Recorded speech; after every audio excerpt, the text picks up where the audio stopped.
Hello, I am Dr. Buland Balisani, the Program Director for the Bachelor of Dental Surgery at the University of Kurdistan Hawler.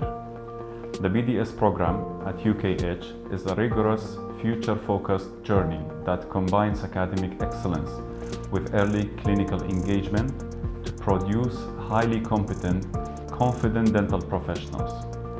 We begin clinical exposure in year 2 and students start hands-on clinical work by year 3.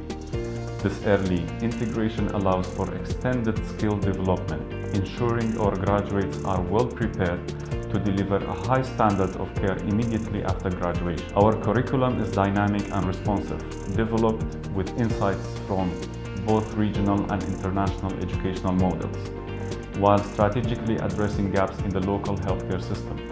This approach enables us to educate not just dentists, but future leaders and advocates for oral health in our communities. We uphold the highest standards in teaching, ethics, and professional growth.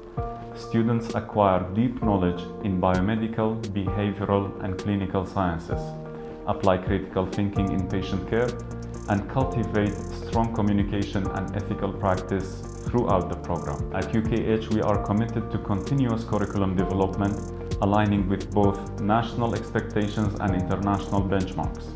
Our goal is not only to meet the standards, but to set them. Thank you for your interest in the BDS program at UKH. We look forward to shaping the future of dentistry together.